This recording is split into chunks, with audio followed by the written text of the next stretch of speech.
Welcome to the third lecture in the series of lectures on Galilean Laws of Motion by DHS Maithripala.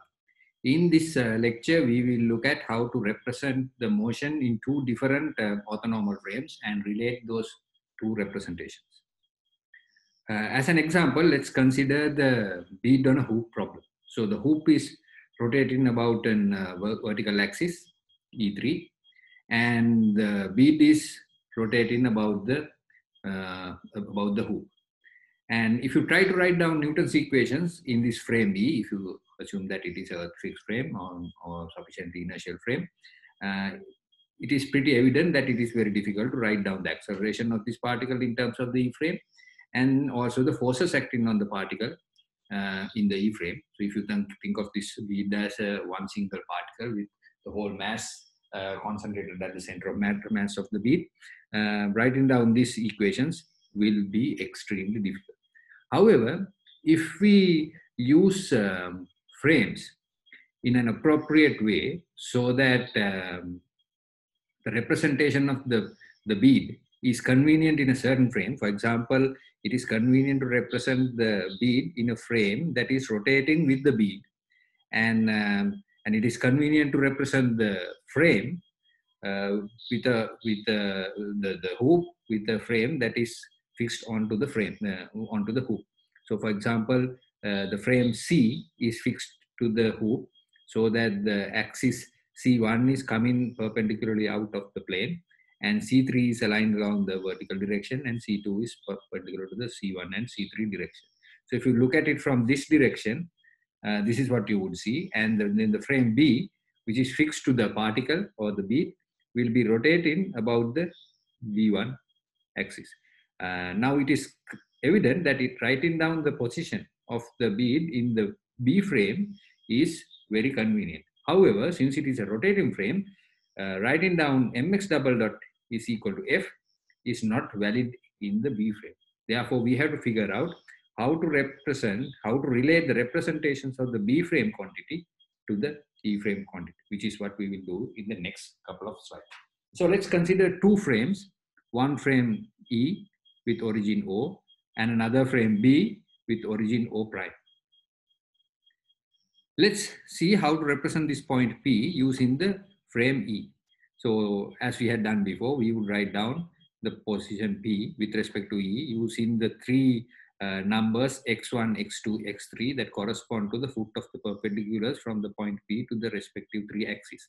And if you write it down using this matrix notation of putting the labels E1, E2, E3 in a row matrix, then you can write down this expression as a matrix expansion where E is this matrix over here and X is the column matrix that has x1, x2, x3 as the three elements. And similarly, you can write down the representation of the point O prime with respect to the E frame as follows, where O will be now O1, O2, O3, a column matrix.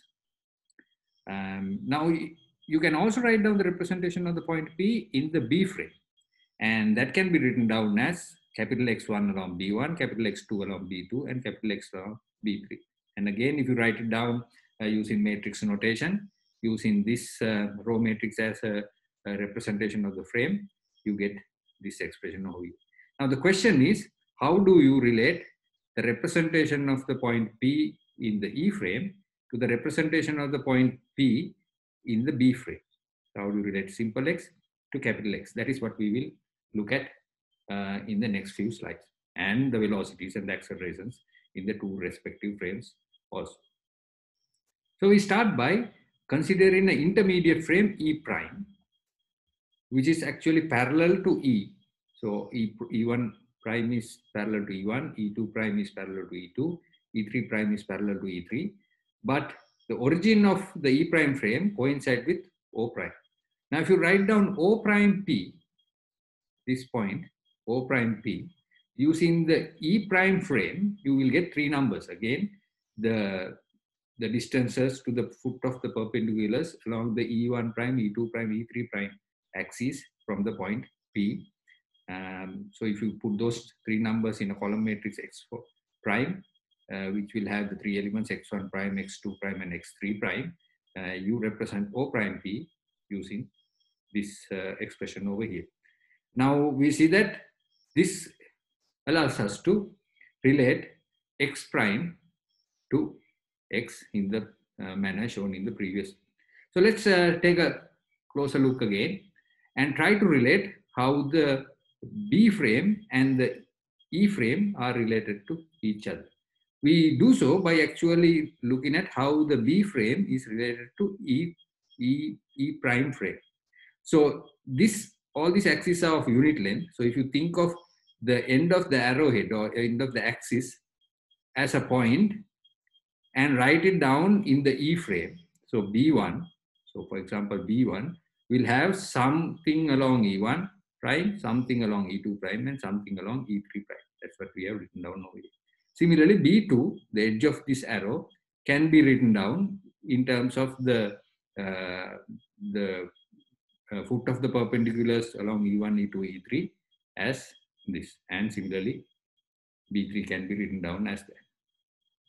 Now, if you put it again into the matrix form, B1, B2 in a row matrix, E1, E2 in a row matrix, E1, E2, E3 prime in a row matrix, you get this following expression. So this expression over here can be written down as follows, where this matrix is now made up of these elements over here. So conveniently, we have in a compact notation, B is equal to E prime R, where R is this 3 by 3 matrix. Now, in the previous slide, we saw that O prime P can be written down as E prime X using the E prime frame representation of P. And it also can be written down as Bx, B capital X, where capital X is the representation of the point in the B frame. And now since we see that B, this row matrix B is related to the row matrix E prime by this relationship over here, when you substitute that, we get E prime X prime is equal to E prime R times capital X. So therefore, we see that X prime should be equal to R times capital X, where R is this matrix over here. Now, this provides a relationship between the E prime representation and the B frame representation of the point P. But that's not what we want. We want to relate the E frame representation of the point simple x and the B frame representation of the point capital X. But by parallelism of E and E prime, we can easily see that simple x, that is this representation, is related to that representation with respect to E prime frame as follows. So simple x is equal to O plus X prime. That follows from the fact that E and E prime are parallel. Now, but in the previous slide, we saw that X prime can be written down as capital Rx. So now we have the relationship simple x is equal to the matrix O plus the matrix R times matrix X. So what we have seen now is that the E frame representation of the point P given by simple x is related to the B frame representation of the point P given by capital X by the following form. So again, to summarize, we can write down O prime P using the B frame or the E prime frame. We can write down the B frame with respect to the E frame, E prime frame, using the following expression where R is a 3 by 3 matrix. And this gives you that the E prime frame representation X prime is related to the B frame expression capital X by this expression over here. And since we observe that the distance, this distance is the same, whether you compute it using the E prime frame or the B frame, both are the same. So the norm of the Euclidean norm of X prime should be the same as the Euclidean norm of capital X, because this distance is the same in whichever frame that you measure. And this is true for all points P. And what does this tell us? This tells us simple X prime is equal to Rx, because we saw that that's that is given by the relationship between the E prime frame and the B frame. And since this is equal to that, we have Rx norm is equal to the X norm, or the Euclidean norm of R times X is the same as the Euclidean norm of X. And this should be true for all X, because this relationship is true for all points P. So what does that tell us? That tells us that R transpose R must be equal to R transpose must be equal to the identity. Now, when both the B frame and the E prime frame are right-hand oriented, one can show that the determinant of the matrix R is also 1. So this R cannot be any 3 by 3 matrix. It should satisfy this relationship as well as this relationship. This relationship follows from the fact that this length is the same irrespective of which frame you use to compute it, this E prime frame or the B frame.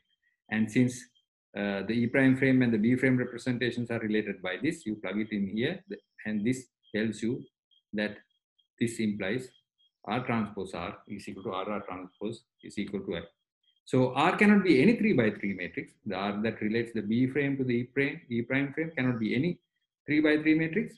It has a special property that it should be satisfying this relationship as well as that. So such 3 by 3 matrices are called the special orthogonal matrices. So let's look at a few very simple examples. So in this case, we have a E frame, and a B frame is nothing but a rotation about the E2 axis. So the B frame and the E frame, the second axis coincide.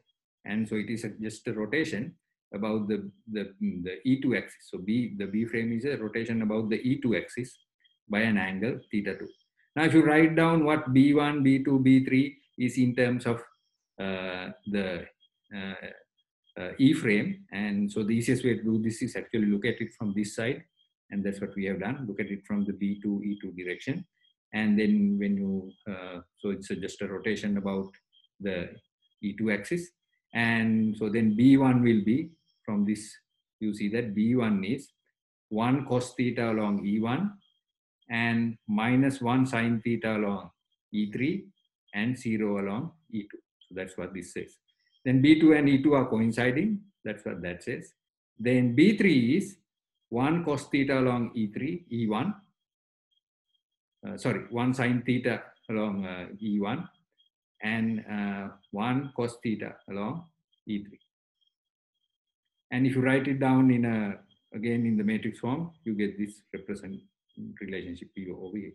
So this matrix is related to that matrix through this 3 by 3 matrix, which is a special orthogonal matrix. Two more examples follow, where now B is a rotation about the E1 axis. In this case, B is a rotation about the E3 axis.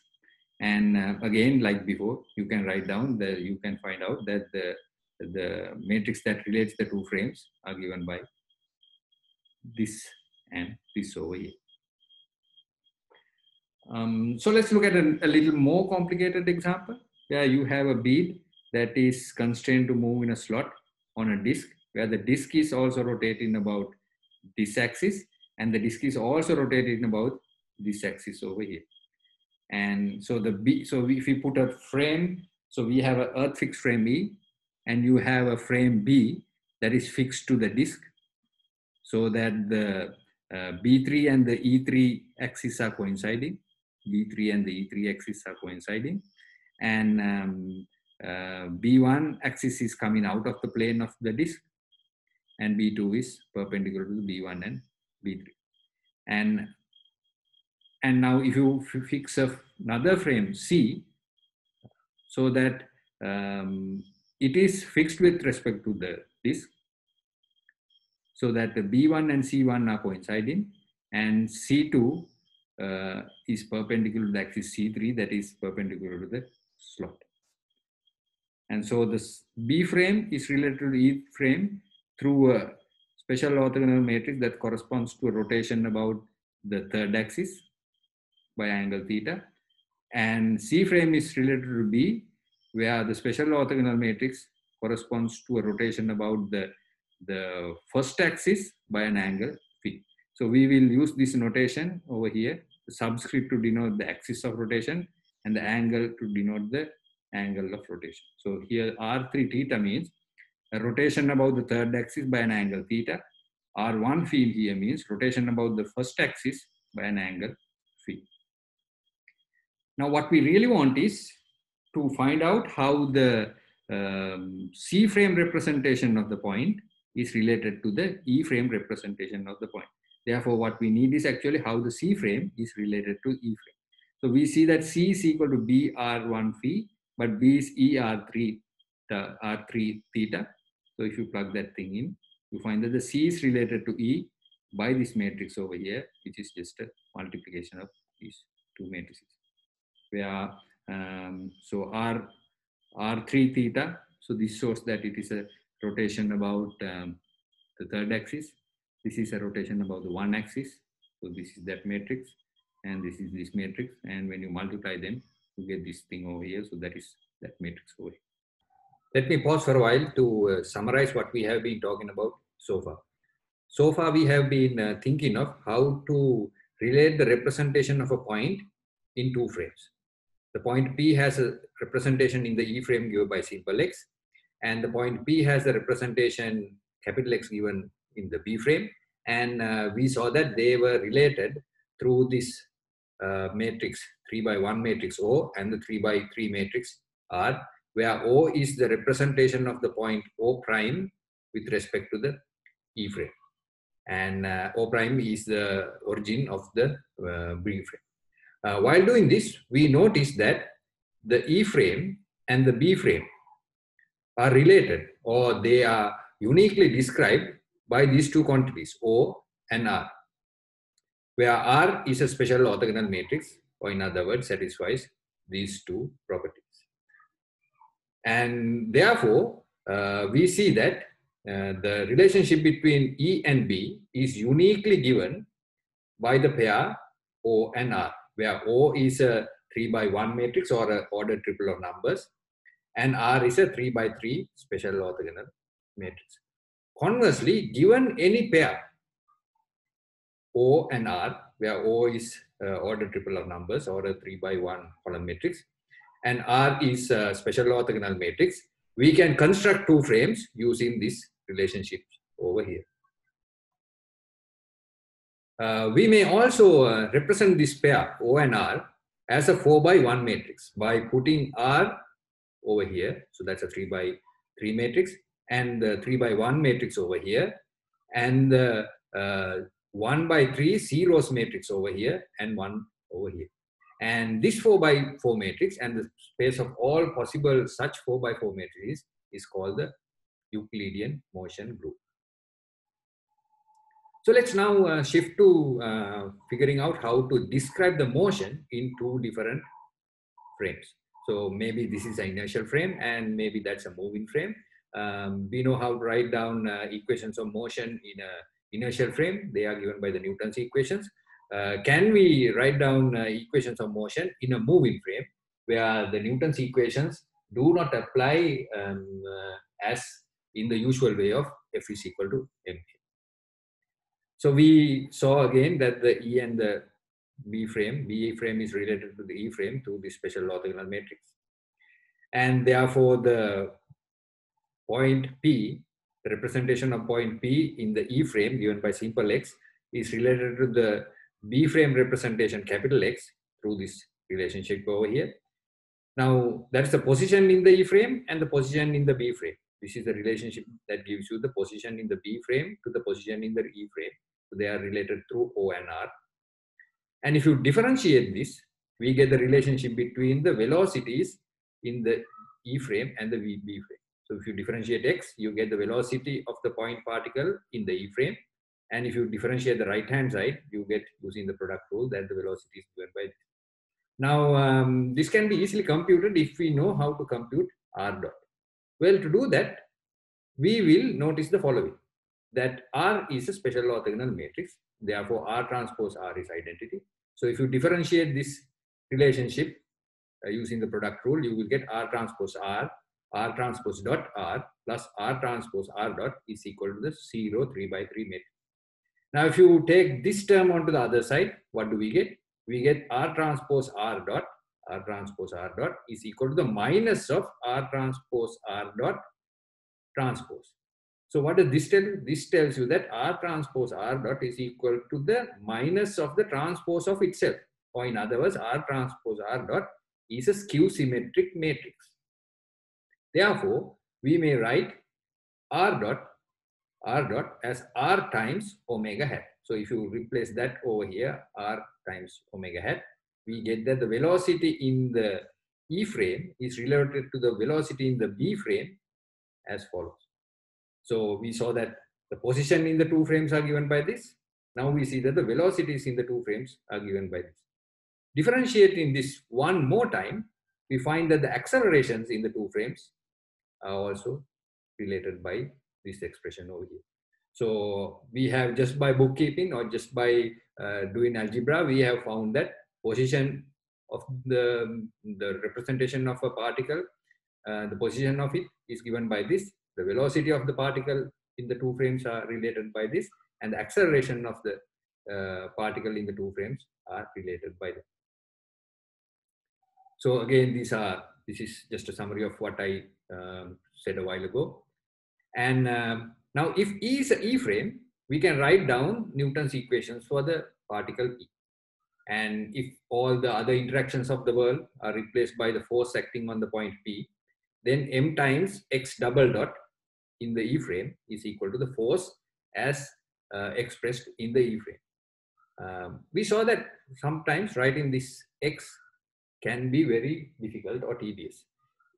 Whereas it may be easy to write down the position in some moving frame, like in the bead of the hoop that I talked about a while ago. So let's see what this thing means in terms of these quantities, the quantities in the B frame. It is easy. All we have to do is, for X double dot, we have seen that it is equal to this. So just plug it in there. And what do we get? We get that R transpose F is equal to M times O double dot R transpose. So I have just multiplied both sides by R transpose. Then this becomes R transpose R is identity. And we get this expression over here. We will show later that this quantity R transpose F is nothing but the representation of the force acting on the particle expressed in the B frame. I will talk about this a little later, but for now just keep that in mind, that R transpose F is the B frame representation of the physical force acting on the particle P, which are fundamental in nature. Now this allows us to write down in a very convenient way equations of motion of very complicated systems as this. So it is easier to use these expressions in order to write this. So there will be some exercises in assignment 2 that I will give you to try this out. And in the lecture note accompanying this series of lectures, you will also find examples of demonstrating the convenience of writing down the equations of motion using moving frames.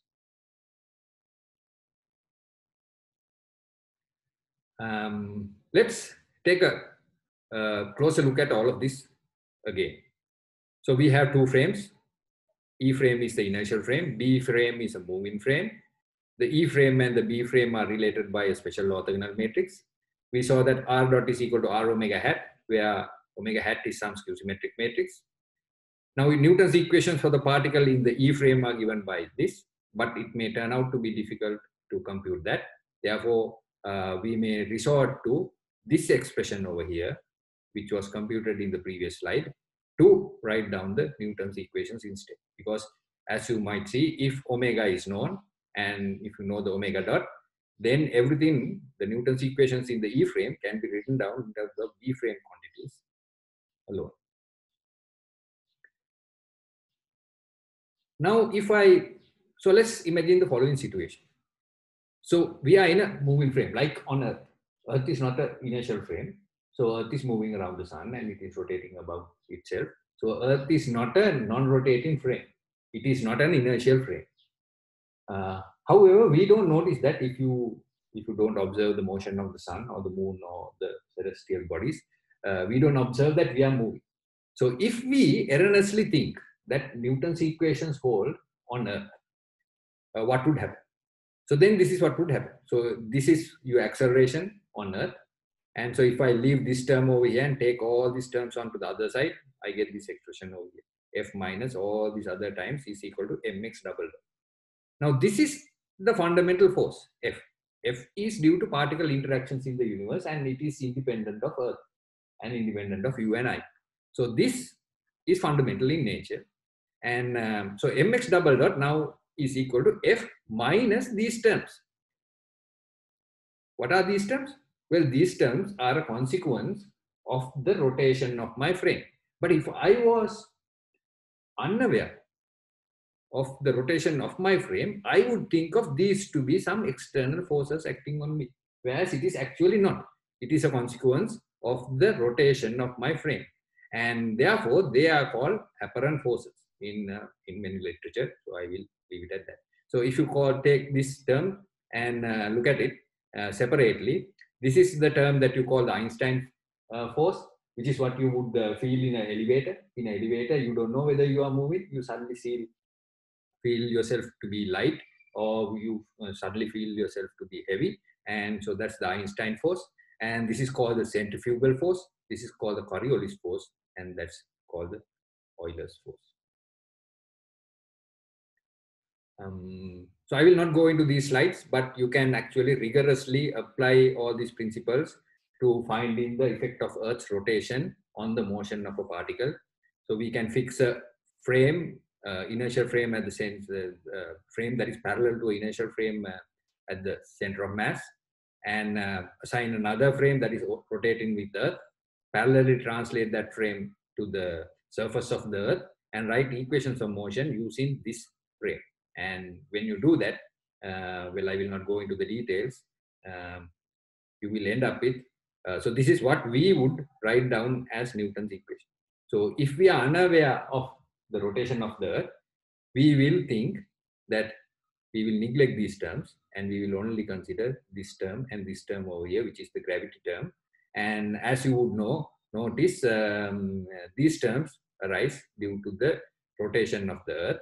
And since actually this term is very small compared to this and that term, the conclusions that you would arrive at will be sufficiently accurate for macroscopic objects. That is why we actually apply Newton's equations on Earth, just forgetting about these terms. But if you were to do a proper job, this frame is a moving frame. You apply it with respect to you apply Newton's equations with respect to inertial frame, translate all those quantities into the frame C that is on Earth surface, and that is what you would get. So typically we ignore this, but since these terms are very small, that the error that is caused by neglecting that is negligible. So again, I will not go into the details. You can show that these things have a very nice consequence, physical consequence